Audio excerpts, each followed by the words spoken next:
Hey everybody, it's Rachel. Welcome back to the channel. So today I want to talk about something that so many of us have carried around for decades, some quietly, some proudly, and for some of us, a little bit of both. And that is the feeling of being different, the black sheep, the odd one out, the one who doesn't quite match the emotional wallpaper of the family they grew up in. And yes, I am still recording outside, even though it is, as my dad used to say, colder than a well digger's ass. But I sit out here every day with my coffee anyway, so I figured I might as well kill two birds and film while my soul is slowly freezing. Anyway, somewhere along the way, we were taught that being different was a problem, a flaw, something to fix or hide or tone down. But here is the truth no one told us when we needed to hear it the most. Being different is not a flaw. It's who you were meant to be. And oddly enough, the thing that reminded me of that wasn't a philosophy book or a profound moment or some great revelation. It was a picture that has literally been staring people down for over 20 years every time they use the hall bathroom in my house. It's this picture, a row of Dalmatian puppies, all matching and absolutely freaking adorable, except one of them is wearing bright pink sunglasses and covered in rainbow polka dots. And above them, it says, "Dare to be different." I originally hung it in that bathroom for my kids when they were little, one of those cute but meaningful mom things. And somehow it just stayed. And yes, I know it's ridiculously cheesy, but I still love it. And no, I cannot bring myself to take it down, which probably tells you everything you need to know about me. But here is why it matters. That silly little picture gets at something so many of us carry around. This lifelong feeling of being the odd one out, the outsider, the "why can't you just be like everyone else" kid turned adult. I really wish someone had told me when I was younger, embrace being different. Sometimes it's just a sign that you're seeing things other people refuse to look at. Some of the strongest, kindest, funniest, most self-aware adults I know, absolute black sheep. Born that way, lived that way, thrived that way. And meanwhile, the people who fit in easily were often just quieter, or they were just willing to smooth their edges to match the group. They shaped themselves to fit the mold. And yeah, some people are perfectly happy doing that. They are better at pretending. And some families are great with their odd child. Others try to cling to whatever looks normal because heaven forbid anyone think their family is slightly dysfunctional. So when someone in the family is different, curious, outspoken, sensitive, artistic, questioning, whatever, they don't just say, "Oh, wow, she's perceptive." They say things like, "She's just going through a phase," or my personal fave growing up, "She just marches to the beat of her own drum." Parents speak for, "This is our odd one." Some families love to explain things away. It's easier. The funny thing is, I love my uniqueness now. I appreciate the weirdness. I'm good with it. I just wish younger me had known that she didn't need to hide any of the things that made me, me. Growing up, I struggled to fit in, like a lot of us. I struggled to find my people. Sometimes I was my people. And for a long time, I tried. I tried to blend. I tried to tone it down. I tried to fit into rooms that honestly didn't even feel good to sit in. And eventually, probably somewhere around midlife, something inside me finally said, "You know what? No." I wasn't angry, not dramatic, just tired. Tired of forcing myself into shapes that didn't fit.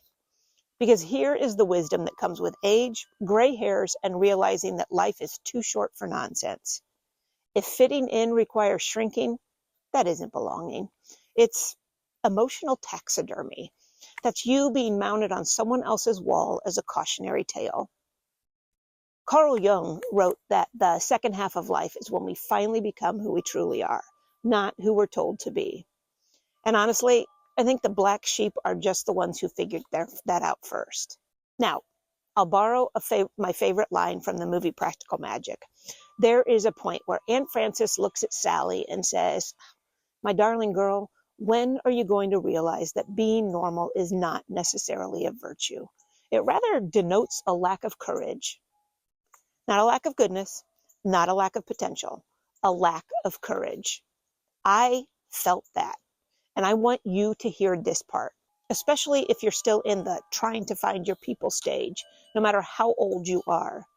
Don't wait until the second half of your life to be you.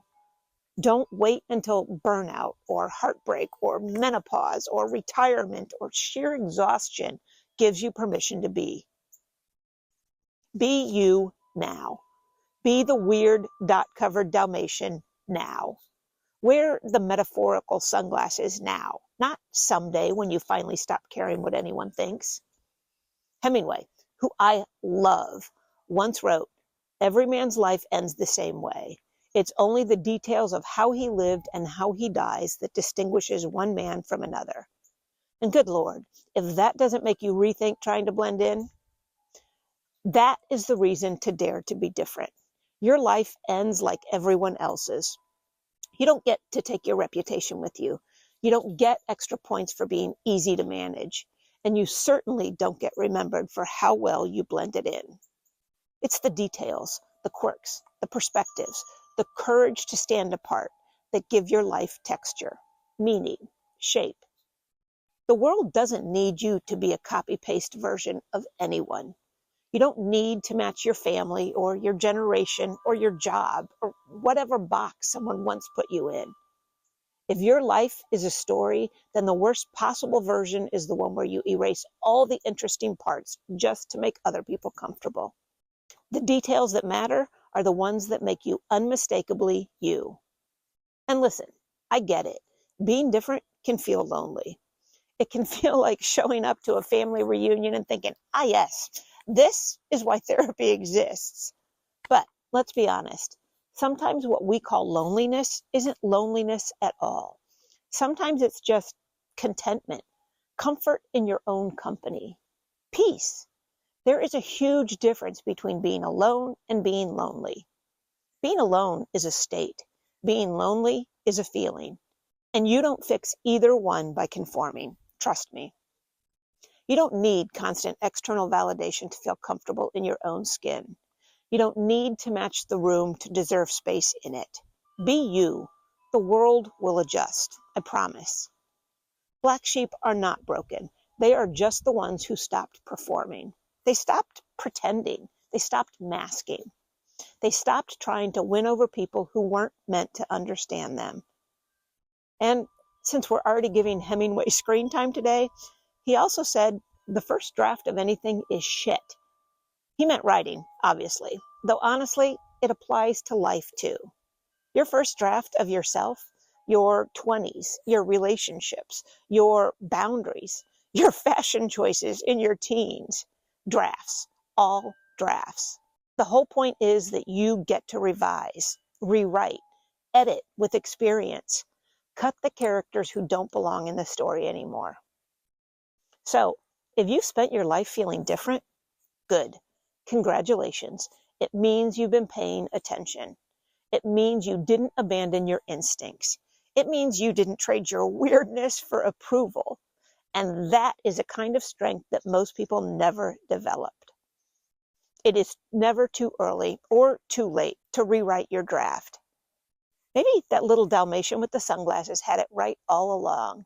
Maybe the dare isn't to stand out. Maybe the dare is to stop apologizing for the fact that you already do. So, dare to be different. Not because it makes you special, but because it makes you, you. At the end of your life, when all of the details are weighed, that is the only thing that ever truly distinguishes us. Okay, thanks for being here. If this resonated, drop a comment. Tell me your black sheep moment, or just say hi. Take care of you, and I will see you in the next video. Bye-bye.